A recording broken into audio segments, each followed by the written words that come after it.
Assalamualaikum warahmatullahi wabarakatuh. Bismillah, alhamdulillah, wa syukurillah la ni'amillah, asyhadu an la ilaha illallah wa asyhadu anna Muhammadan abduhu wa rasuluh. Allahumma salli wa sallim wa barik ala sayyidina Muhammadin wa ala alihi wa sahbihi ajma'in. Silakan, aja silakan. Mau sambil makan siang juga boleh. Ya, santai aja. Sudah disiapkan barangkali belum makan siang. Halo.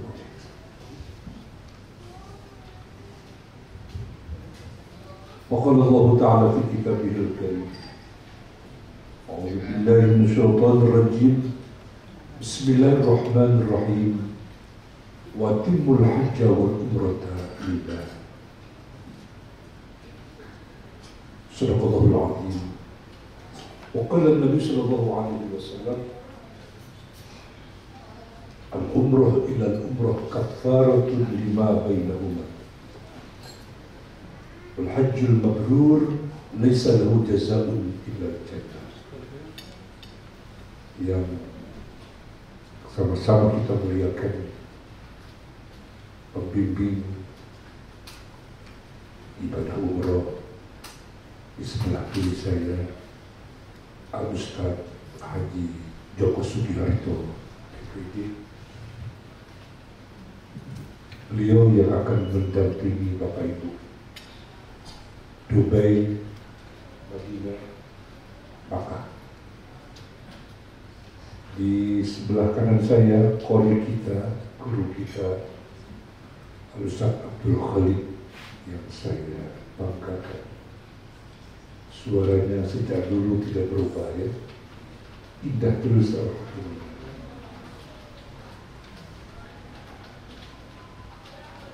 Bapak-bapak, ibu-ibu, para jemaah, calon tamu. Dalam kesempatan yang baik ini, mari kita memanjatkan puji syukur kehadiran Allah Subhanahu wa Ta'ala. Semoga kehadiran kita pada sore hari ini Allah berkenan melimpahkan rahmat dan berkahnya dan maghfirahnya kepada kita. Dan Allah mudahkan, Allah lancarkan insya Allah program keberangkatan kita Jakarta Dubai, Dubai Madinah, Madinah Makkah, insya Allah. Allah mudahkan, Allah lancarkan, dan insya Allah Allah berikan umrohnya umroh yang mabrur, yang mabrur. Amin, amin. Ya Rabbal Alamin. Tapi sekarang ada orang nggak mau mengucapkan amin. Iya itu, katanya kobul gitu. Jadi nggak mau mengucapin amin. Yang amin kan bahasa Arab, ya. Iya, amin ya Allah, kabulkan ya Allah doa-doa kami. Jadi bukan amin Pak Anies dengan Pak Muhaimin, itu bahasa Arab ini, ya. Insya Allah. Bapak Ibu apa kabar? Alhamdulillah sehat walafiat. Insya Allah sekali lagi kita berencana, Allah merencanakan kita, Allah menghendaki kita akan menjadi tamu Rasulullah Sallallahu Alaihi Wasallam. Maka dalam kesempatan ini saya menghimbau, jadi keberangkatan itu jam berapa nanti besok? 17. Ya, 17 besok.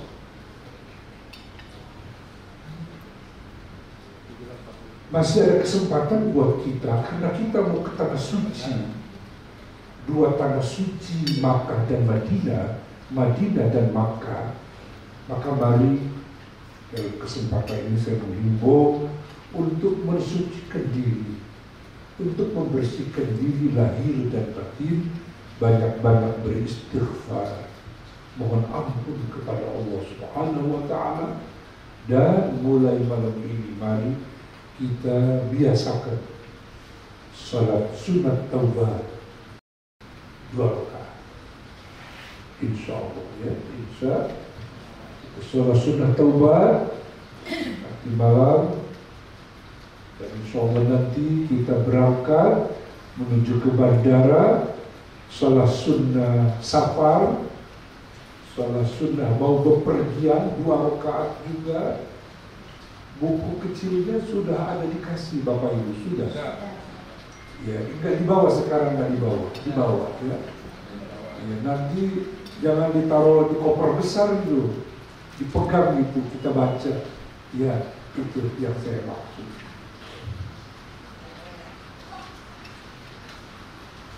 Allah Subhanahu wa Ta'ala dalam Al-Quran berfirman, A'udzubillahi minasyaitonir rajim, wa timmul hajja wal umrata lillah. Dan sempurnakanlah ibadah haji dan ibadah umroh lillahi, karena Allah. Ini yang pertama dan yang utama saya ingatkan para jamaah, mantapkan, kokohkan, luruskan keberangkatan kita ke tanah suci ini karena mengharap ridho Allah. Karena mengharap ridho. Dan yang kedua, kita mau berziarah. Apa berziarah? Bahasa Arab. Berziarah itu bahasa kita berkunjung. Kita mau berkunjung, kita mau berziarah ke makam Nabi Muhammad SAW di Madinah, dan mau berziarah, berkunjung ke Baitullah. Ini yang pertama kali dimasukkan ke dalam hati kita, dimantapkan, diluruskan karena mengharap ridho Allah. Dan memang beribadah haji, beribadah umroh itu adalah perintah dari Allah Subhanahu wa Ta'ala. Bapak Ibu, sudah semua berangkat haji? Belum ya? Ada yang belum ya? Mungkin ada yang baru pertama kali ibadah umrohnya ya. Alhamdulillah. Cuman saya lihat programnya ini sebelum ke Madinah 1 hari di Dubai dulu nih kita. Saya lihat programnya. Alhamdulillah. Jadi itu yang pertama. Jadi kita nawaitunya, niatnya niat lillah, mengharap ridho Allah. Karena ada jaminan dari Rasulullah SAW, orang yang datang ke makam Rasul, berziarah, berkunjung ke makam Rasul dengan iman dan mengharap ridha Allah, maka orang tersebut wajib mendapat syafaat nanti pada hari kiamat dari Rasulullah SAW. Jadi Bapak Ibu datang ke sana, itu ya memang kita karena iman. Beliau itu adalah Rasul terakhir. Dan kita berziarah di sana memang mengucapkan kalimat Assalamualaikum ya Rasulullah. Jadi itu kalimatnya Assalamualaikum, keselamatan untukmu Nabi hadir itu. Bapak Ibu datang ke Masjid Nabawi, berziarah ke makam Nabi, Nabi melihat, Nabi menyaksikan kita. Kenal sama kita dari Indonesia semua. Jadi tolong tuh di buku kecil ada tuh berziarah ketika di makam Nabi. Itu bagus sekali tuh kalimatnya. Assalamualaikum ya Rasulullah. Ya, itu di buku kecil dilihat nanti. Berziarah di makam Nabi. Assalamualaikum ya Rasulullah. Assalamualaikum ya Nabiullah. Assalamualaikum ya Habibullah. Assalamualaikum ya Syafwatullah. Itu kalimat-kalimatnya seperti itu. Ini bersiap diri, ya, bersiap diri datang ke sana itu pertama niat. Setelah niat kita tolong, kita sekarang masih ada kesempatan, kita mengakui di hadapan Allah begitu banyak dosa, begitu banyak kesalahan. Maka dengan pengakuan, dengan kesadaran, insya Allah sepulangnya dari umroh dihapuskan dosa-dosa kita oleh Allah Subhanahu wa Ta'ala. Apa kata baginda Nabi? Baginda Nabi bersabda, qala Nabi sallallahu alaihi wasallam, al-umrah ilal umrah kafaratun lima bainahuma. Bahasa kita ini bahwa ibadah umroh itu bisa menghapuskan dosa-dosa yang lalu yang pernah dilakukan. Jadi dosa sebesar apapun dosa, kalau kita mau mengakui, mau menyadari, datang kita berumrah ke sana, maka pulang dari tanah suci, jaminan dari Rasul, diampuni dosa-dosa kita oleh Allah Subhanahu wa Ta'ala. Begitu jaminannya, nggak main-main. Itu ke tempat yang lain nggak ada jaminan, tapi datang ke dua tempat ini, pulang dari dua tempat itu, sampai rumah kita sudah diampunkan dosa-dosa kita. Makanya orang-orang yang berhaji, orang-orang yang berumroh itu kayomin waladatsu ummu, seperti bayi yang baru dilahirkan. Itu yang pertama. Apa saja kegiatan kita selama di Madinah? Ya kita di Madinah. Saya lihat di hotelnya, hotel Leather, hotel bintang 5 saya lihat di Leather. Jadi kita ibadah, kegiatan kita hanya beribadah, pulang ke masjid, dari masjid ke hotel, dari hotel ke masjid. Jadi seperti itu tuh kita berjamaah 5 waktu insya Allah. Akan berjamaah 5 waktu di sana kita insya Allah. Dan perbanyak berdoa di tanah suci di Madinah Al-Munawwarah. Dan insya Allah kalau dulu saya pertama kali beribadah haji tahun 2000 saya.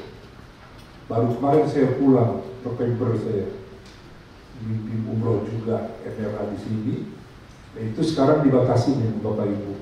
Masuk ke Raudhah itu sekarang dibatasi. Tidak bisa sembarang didaftar dulu oleh muassasah. Cuma sekali aja. Sebelum Covid kita ke Raudhah itu setiap saat gitu bisa. Sekarang cuma sekali aja. Bahkan penduduk di sana saja, penduduk di sana para mahasiswa itu dibatasi 2-3 bulan sekali boleh daftar bisa masuk ke Raudhah. Karena begitu banyak orang yang datang berziarah ke makam Nabi, datang berziarah berdoa di Raudhah. Nah, itu Raudhah yang ada di Madinah dekat samping makom Nabi. Raudhah itu adalah tempat yang kalau berdoa, doa kita dikabul oleh Allah Subhanahu wa Ta'ala. Tolong Bapak Ibu ketika di Madinah usahakan. Kalau nanti dari panitia, dari petugas MRA di Madinah ada perintah untuk ke Raudhah tepat waktu. Jangan tertinggal. Kalau Ustaz Joko di absen, kasihan kalau tertinggal. Karena kalau tertinggal kita nanti nggak bisa masuk. Sekalipun memang ke Raudhah itu nggak wajib ya, sunnah saja nggak wajib. Tapi kan sayang kalau menurut saya berdoa di Raudhah kan termasuk salah satu tempat yang mustajab, iya kan? Jadi tolong usahakan ketika kita ada di Madinah, usahakan cuma sekali saja. Penduduk sana, para mahasiswa itu ada putra saya kuliah di Madinah, sama dia bilang kita nggak bisa sembarang sekarang. 3 bulan sekali boleh masuk, boleh daftar dulu di aplikasi, baru kita bisa masuk ke Raudhah. Jadi karena banyaknya orang di jamaah, saya perhatikan jamaah ke Madinah ke Makkah itu bukan berkurang, justru bertambah, gitu. Sebelum Covid normal-normal, sesudah Covid lebih lagi banyak jamaah yang hadir, yang datang ke Madinah maupun ke Makkah. Dan insya Allah selama di Madinah kita akan keliling city tour dibawa oleh Pak Ustaz Joko dengan mutawif, ada ditemani ada mutawif. Jadi satu bis ada 2. Itu udah standar MRA biasanya. Jadi kita akan city tour, akan ke Jabal kemana? Akan ke Masjid Kuba. Masjid Kuba itu adalah masjid yang pertama kali dibangun oleh Nabi.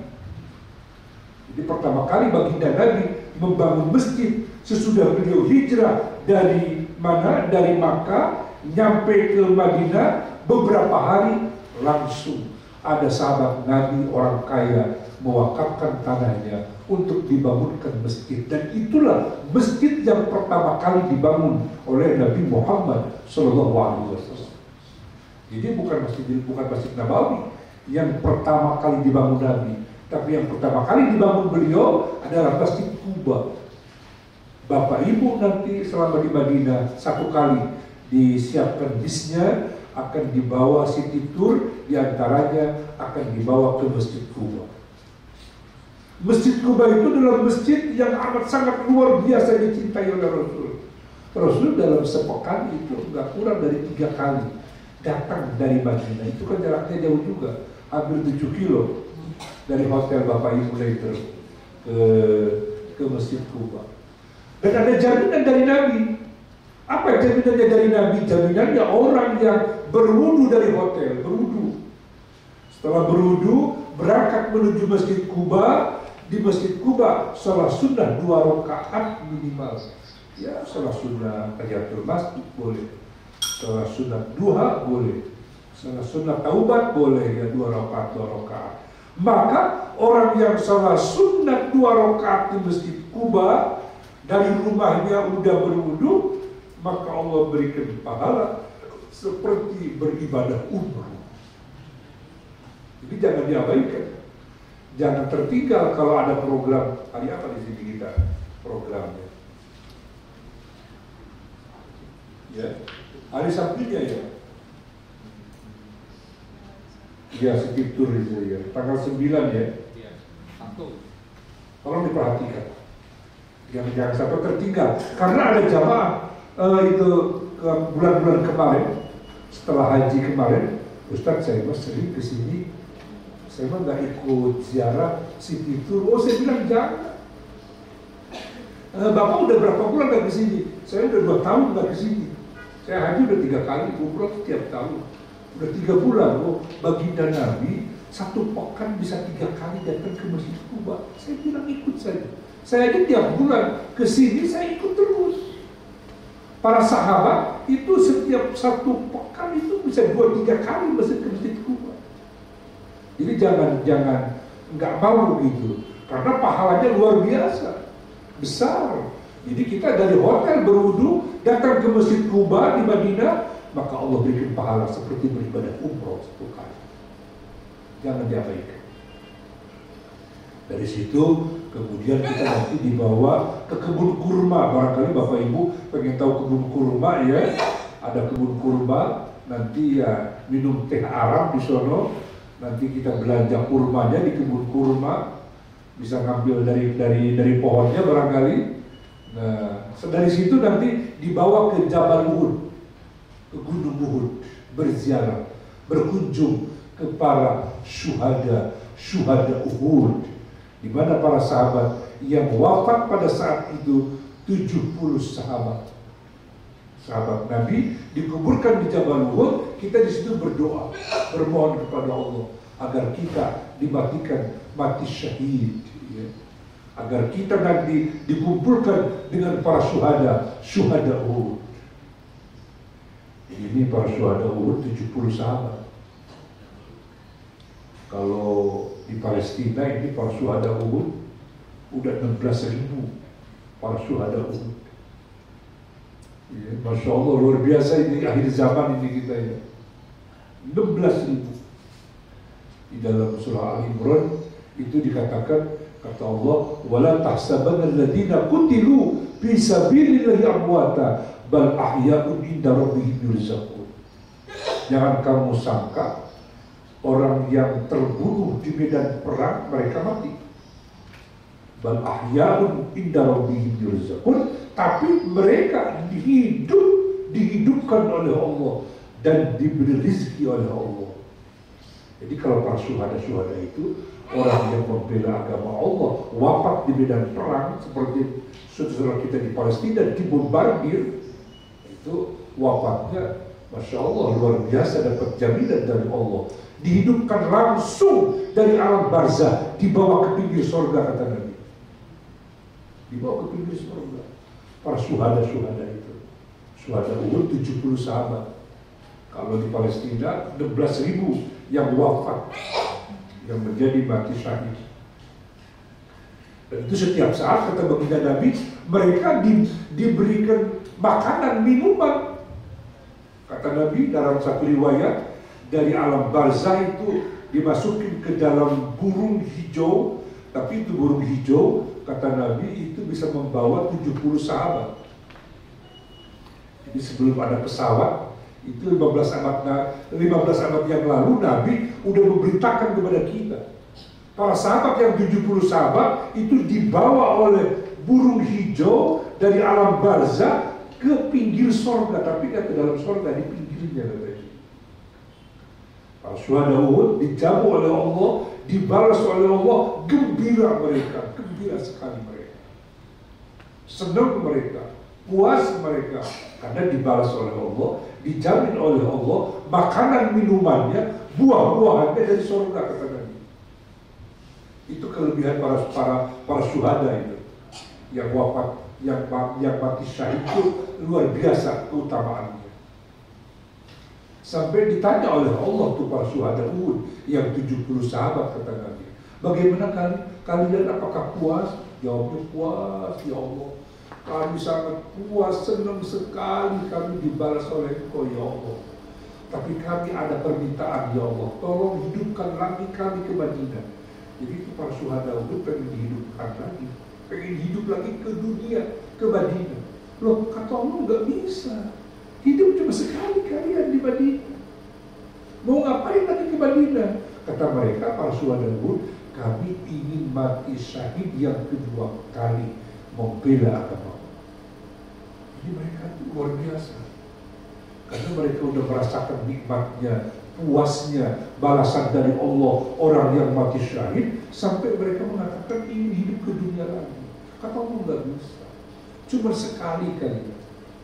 Baik, kata para syuhada Uhud, kalau memang seperti itu ya Rasul, ya Allah, tapi tolong beritakan kepada orang-orang yang di belakang kami sampai hari kiamat, yang iman kepada Engkau, beritakan, sampaikan kami menerima balasan dari Engkau amat sangat luar biasa nikmat.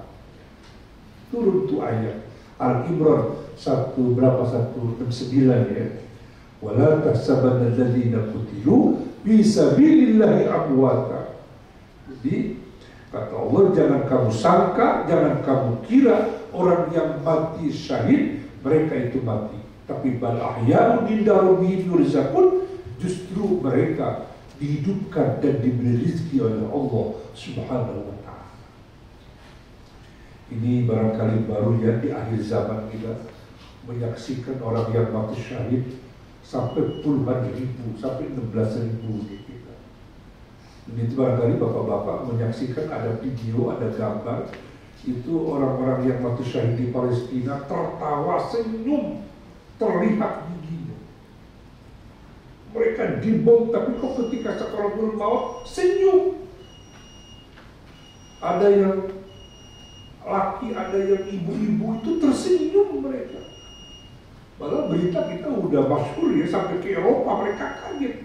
Itu orang-orang Palestina nggak disemprot oleh minyak wangi mereka. Luar biasa ya. Jadi oleh Allah diperlihatkan buat kita bukti bahwa saudara-saudara kita adalah orang-orang yang beriman kepada Allah, orang-orang yang mati syahid.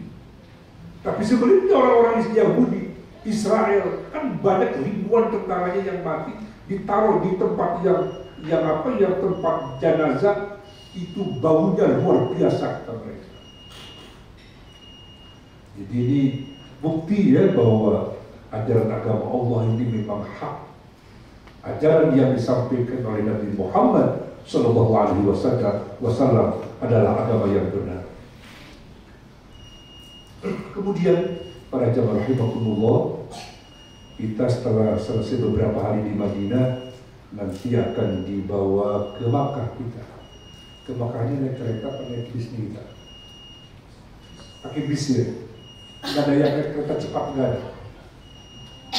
Ya, kita pakai bis, nggak pakai pesawat. 5 jam kita dari Madinah ke Makkah, insya Allah. Nah itu nanti Kita dari Madinah kita harus pakai kain ihram. Hari apa coba dilihat di jadwal?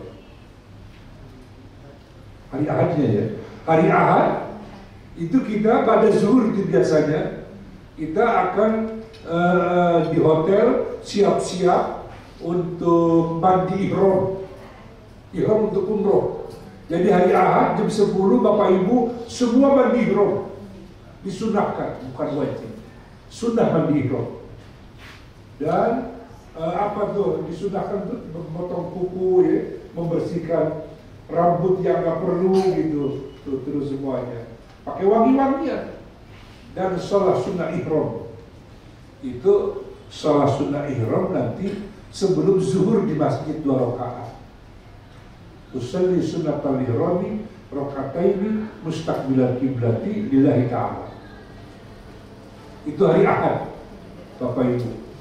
Dari rumah sebelum zuhur jam 11, udah di hotel, udah pakai kain ihram, udah mandi, udah bersih-bersih, pakai deodoran, pakai wangi-wangian, udah ke masjid jam 11. Sebelum azan zuhur, kita semuanya salat sunat tahiyatul masjid dan salat sunat ihram 2 rakaat. Nanti azan, kemudian qoma, ikut salat zuhur berjamaah dengan imam di Masjid Nabawi 4 rakaat. Niat dijamak dengan asar. Jadi nanti imam selesai salat zuhur, kita berdiri lagi salat asar 2 rakaat dijamak dan qosor. Paham Bapak Ibu? Itu hari Ahad itu di Madinah itu di Masjid Nabawi. Selesai salat zuhur dan jamak qosor, udah ke hotel makan siang kita. Habis makan siang disiapkan bis dengan Pak Ustadz Joko dan Bu Tauhib 1 orang lagi menuju ke Bir Ali. Dari hotel ke Bir Ali kurang lebih 8 kilo, dekat. Nah di situ kita semua bapak-bapak udah pakai kain ihram, udah nggak pakai daleman lagi Bapak Ibu. Kaos dalam nggak boleh, kecuali ibu-ibu bebas. Ibu-ibu mau pakai putih, warna putih, pakai warna hitam bebas pakaiannya. Kalau bapak-bapak harus hanya pakai kain ihram saja. Nah itu kita akan turun di Masjid Bir Ali atau Zulhulaifah namanya. Di situ kita akan niat berumroh, niat ihram kita di situ. Nawaitul umrata wa haramtu biha lillahi ta'ala. Tapi disunahkan Bapak Ibu niatnya di atas bus kita, di atas bis, di atas kendaraan. Nanti Pak Ustadz Joko nanti yang akan mimpin di atas bis. Itu sunahnya begitu, bareng-bareng. Jangan khawatir Bapak Ibu, ya. Coba kita bareng-bareng ikutin saya niat ihramnya. Bismillahirrahmanirrahim. Nawaitul umrata wa haramtu biha lillahi ta'ala. Ya, itu di buku saku, di buku kecil ada itu di situ ya. Niat saya berumroh dan berihram untuk umroh karena Allah. Udah. Jadi kita niat umrohnya enggak di hotel, tapi di mana? Di Masjid Bir Ali. Dari hotel di Madinah ke Bir Ali ya 30 menit ya sampai insya Allah. Begitu selesai kita niat umroh dari Bir Ali, udah kita berangkat udah menuju ke Makkah. Disunahkan kalau kita sudah niat umroh, disunahkan bertalbiyah. Labbaik Allahumma labbaik, gitu kan ya. Labbaik Allahumma labbaik, labbaik la syarika laka labbaik, innal hamda wan ni'mata laka wal mulk la syarika lak, ya kan? Itu talbiyah, itu disunahkan. Coba kita bersama-sama. Labbaik Allahumma labbaik, labbaik la syarika laka labbaik, innal hamda wan ni'mata laka wal mulk la syarika lak. Nah itu nanti dibimbing oleh para ustadznya di bis. Kalau udah capek masing-masing. Terus yang dianjurkan, yang disunahkan bertalbiyah itu. Kita ulangi. Labbaik Allahumma labbaik. Labbaik la syarika laka labbaik. Innal hamda wal ni'mata laka wal mulk la syarika lak. Allahumma salli ala Sayyidina Muhammad wa ala ali Sayyidina Muhammad. Allahumma inna nas'aluka ridhaka wal jannah wa na'udzu bika min sakhatika wan nar. Itu bacaan talbiyah Bapak Ibu. Itu disunahkan. Terus sampai ke Mekah. Tapi kalau capek, ya tidur aja. Bagaimana kalau udah niat ihram, udah niat berumroh, kita batal? Gak apa-apa. Gak apa-apa kita batal. Nanti kita sampai di Makkah kurang lebih waktu Isya jam 8. Lambatnya setengah 9. Di Makkah Bapak Ibu hotelnya Fairmont yang ada jamnya itu. Ini hotel yang terbaik ini. Bintang 5 plus ini. Saya kemarin alhamdulillah dengan jamaah 3 bis di hotel Fairmont. Alhamdulillah. Nah itu para jamaah yang Allah muliakan. Itu kita semuanya kalau sudah dari Bir Ali udah niat berumroh pakai kain ihram, mohon maaf, itu ada larangan-larangan buat para jamaah yang sedang berihram. Apa larangannya? Kalau sudah niat di Bir Ali di Madinah, dilarang kita berkata jorok, berkata kotor, bermujadalah, bertengkar, nggak boleh, dilarang. Pakai wangi-wangian, nggak boleh. Kalau sebelum ke Masjid Bir Ali, sebelum niat memang dianjurkan, disunahkan pakai wangi-wangian kita. Tapi kalau sudah niat di Bir Ali, sudah dilarang. Tidak boleh kita potong kuku, potong rambut, nggak boleh. Dilarang, itu banyak sekali itu larangannya. Bagi laki-laki menutup kepala itu nggak boleh, hati-hati itu. Pakai kain ihram karena dingin diselimutin ke kepala itu bisa kena itu dam itu, nggak boleh, dilarang. Bagi bapak-bapak, ya kepalanya ditutupin pakai kain ihram boleh. Terus berhias, ya nggak boleh tuh ibu-ibu biasanya itu kan yang berhias kalau sedang berihram nggak boleh, dilarang. Nggak boleh pakai gincu kecuali sebelumnya. Kalau sebelumnya memang dianjurkan, silakan aja berhias. Ya. Kacamata nggak apa-apa? Boleh, pakai kacamata boleh Pak. Boleh pakai kacamata. Pakai nemtek juga itu memang kita harus memakainya. Termasuk apa ini, tas kecil, akan paspor itu kan ada ya KTP apa gitu kan boleh. Itu para ulama membolehkan. Ya, jam tangan boleh. Tapi sebentar Bu, bapak-bapak nggak boleh pakai kaos kaki. Lain ibu-ibu. Dan itu jangan pakai sepatu yang menutupi mata kaki bapak-bapak. Jadi jangan pakai sendal yang menutupi mata kaki, nggak boleh. Ya kita pakai sendal jepit gitu loh.